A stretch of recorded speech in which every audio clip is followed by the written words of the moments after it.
Guys, this is Sudhir, welcome back to my channel. और आपने तो टाइटल पढ़ ही लिया होगा कि आज क्या मैं बात करने वाला हूँ। सो आज बात करने वाले हैं सोया चंक्स और इसके side effects. Is it really a myth, और ये सही है जो लोग बोलते हैं कि सोयाबीन से फीमेल कैरेक्टरिस्टिक्स और गायनो क्या रिलेशन है इसके साथ। सो मैं सब कुछ मैं बताऊंगा, और if it is good how to consume it properly, सब कुछ मैं बताऊंगा डिटेल्स में। पहले मैं समझाऊंगा what's the main important things for soybean, उसके बाद मैं बताऊंगा इज इट गुड और bad and how to consume it. So video शुरू करने से पहले एक बात, आप सब्सक्राइब कर लो अगर अभी तक सब्सक्राइब नहीं किया, and do like the channel यार, क्योंकि इतने अच्छे अच्छे कंटेंट डाल रहा हूँ मैं। सो थोड़ा तो सपोर्ट करो। So let's get started.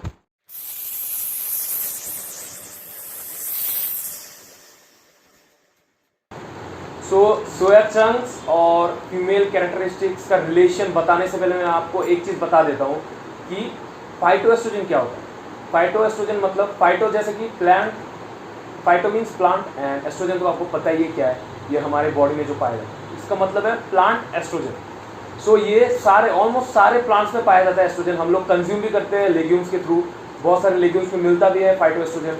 तो वही है प्लांट एस्ट्रोजन। और लोग ये समझ लेते हैं कि फाइटोएस्ट्रोजन अगर कंज्यूम कर लिया तो वो is the same exact thing जो हमारे बॉडी में एस्ट्रोजन प्रोड्यूस हो, both are the same thing. इसीलिए लोग बोलते हैं कि सोयाबीन कंज्यूम मत करो, और भी बहुत सारे रीजन है मैं बताऊंगा। सो फाइटोएस्ट्रोजन डिवाइड हो जाता है फ्लेवोनॉइड्स और नॉन फ्लेवोनॉइड्स। सो फ्लेवोनॉइड्स के अंदर आपका आता है आइसोफ्लेवोन्स, तो मैं उसके बारे में ही बात करने वाला हूँ। बाकी जो कंपाउंड्स है वो नहीं चाहिए, only isoflavones, because soybean is the richest source of isoflavones. और उसके साथ ही सब कुछ जुड़ा हुआ है कि female characteristics and gyno man book जो बोलते हैं, तो वही सब है। सो एक चीज़ है मैं बता दूँ, तो आइसोफ्लेवोन्स जैसे कि 100 ग्राम्स ऑफ सोया चंक्स में, सोयाबीन्स में almost 1 to 10 gram of isoflavones मिलता है, depending on the climatic condition, उसका फर्टिलिटी, सॉयल कंडीशन कैसा है, वहाँ पे आपका पेस्टिसाइड्स क्या क्या यूज़ हुआ है, कहाँ पे ग्रो हुआ है, उसके ऊपर डिपेंड करके वो वेरी करते हैं। 1 to 10 gram on every 100 gram of soya chunks, and 1 to 10 gram is very high. इतना चाहिए भी नहीं अपने बॉडी को, बट आइसोफ्लेवोन्स है मेनी बेनिफिट्स। मैं यहाँ पे डाल दूंगा, बहुत सारे बेनिफिट्स है आइसोफ्लेवोन्स की। सो फॉर एग्जांपल आप मान लो जैसे कि कैफीन हो गया, तो एक प्लांट कैफीन क्यों प्रोड्यूस करता है, जैसे कि कॉफ़ी प्लांट मान लो आप, तो कॉफ़ी प्लांट क्यों प्रोड्यूस करता है कैफीन को, बिकॉज उसको अपने आप को बचाना है पेस्ट और इंसेक्ट से। बहुत सारे इंसेक्ट्स आते हैं, पेस्ट भी आते हैं, तो उसको अपने आप को खुद को बचाना होता है उन चीज़ों से। So they produce a kind of chemical जिसको हम कैफीन बोलते हैं। सो वो जब प्रोड्यूस करते हैं, जब ये इंसेक्ट खाते हैं इसको, दे गेट डिस्ट्रॉयड, तो इसीलिए वो बनाते हैं कैफीन। और ये भी डिपेंड करता है कि जितना ज़्यादा इंसेक्ट्स और पेस्ट आएंगे उतना ज़्यादा केमिकल प्रोड्यूस होगा, जैसे कि मतलब कि कैफीन। तो वही वहाँ पे है आइसोफ्लेवोन्स के बारे में, जितना रफ टफ कंडीशन होगा उतना ज़्यादा आइसोफ्लेवोन्स प्रोड्यूस करेगा soya plant. The more the climatic tough climatic condition, the more isoflavone it will produce. तो इसीलिए मैंने बोला कि 1 to 10 ग्राम। सो कुछ रिसेंट स्टडीज़ में पाया गया है कि जितने भी एशियन कंट्रीज है, जैसे कि आपका चाइना, जापान, कोरिया, तो उनमें लोग ऑलमोस्ट 20 से लेके 55-60 ग्राम ऑफ आइसोफ्लेवोन्स लेते हैं। So it's a huge amount. हम लोग जितना कंज्यूम करते हैं normally day to day life में, उससे ऑलमोस्ट 6-7 टाइम्स मोर, ऑलमोस्ट कह सकते हो कि 10 टाइम्स मोर, क्योंकि 60 if they consume 60 gram, it's almost 10 times more than that. Still, their heart rate and their lifespan is way better than ours, way more than ours. उनको कोई adverse effect नहीं होता। So, और ऐसा भी नहीं है कि आप दिन में 24 घंटे खाते रहो। So, उसका तो साइड इफेक्ट हो गई, एडवर्स इफेक्ट हो गई। अगर दिन में 24 घंटे सारे मील में सोया चंक्स कंज्यूम करते रहोगे तो उसका तो इफेक्ट हो गई, बहुत ज़्यादा एडवर्स इफेक्ट होगा। या आप 1 या फिर 2 मील में कंज्यूम करो, it should be a part of your meal.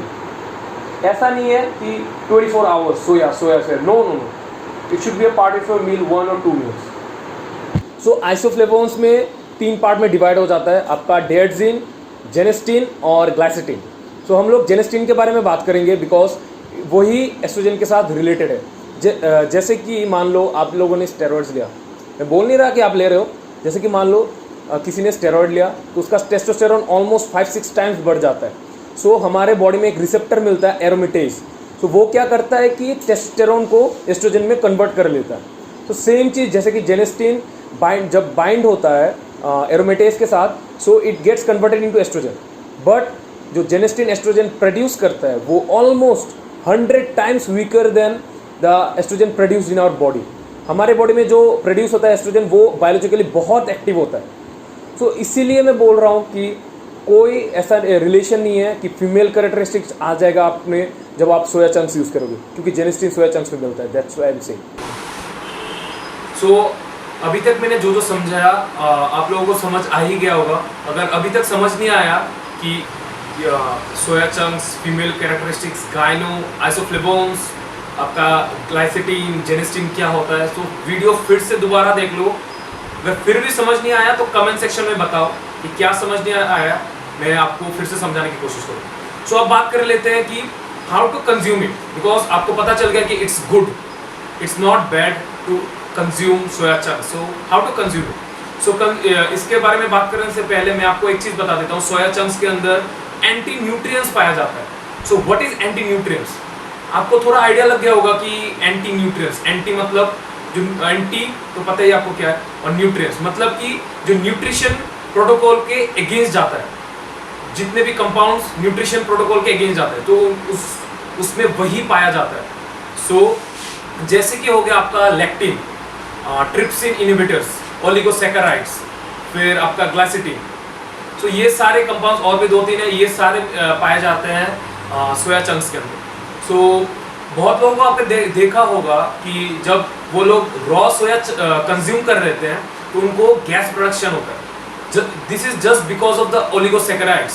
So oligosaccharides gas production बहुत ज़्यादा कर देते हैं। सो दैट्स वाई आप लोगों ने देखा होगा कि गैस बहुत ज़्यादा हो गया अगर मैंने रॉ खा लिया सोया चंक्स। सो आप लोग क्या कर सकते हो कि ये एंटी न्यूट्रिएंट्स बॉडी के अंदर ना जाए। सो फर्स्ट ऑफ ऑल बहुत सारे स्टडीज में देखा गया है कि when you heat, soak, ferment, when you fry, उसका सब्जी बना लिया, so almost 80% तक एंटी न्यूट्रिएंट्स डिस्ट्रॉय हो जाता है, almost 85%, 80 to 85%। सो आप लोग जैसे कि आप लोगों ने हीट करके उसको सोक कर लिया 12 घंटे के लिए, रात को सोक कर लिया, देन सुबह उठ के उसको फ्राई कर लिया, ठीक है, तो ऑलमोस्ट 12 आवर्स आपने सोक कर लिया, तो ऑलमोस्ट 50 से 60% आपका ट्रिप्सिन रिड्यूस हो जाता है, जो एक एंटी न्यूट्रिएंट है। तो आपने इसको अगर फिर से हीट किया या फिर उसका सब्जी बना लिया तो दैट्स वेरी गुड, बिकॉज और भी ज़्यादा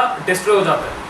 और ऐसा नहीं है कि आपने 5, 10, 15% अगर आपके बॉडी के अंदर एंटी न्यूट्रिएंट्स चला गया तो बहुत कुछ हो जाएगा, एडवर्स इफेक्ट हो जाएगा आपके बॉडी के अंदर। दैट्स नॉट, ये नहीं है।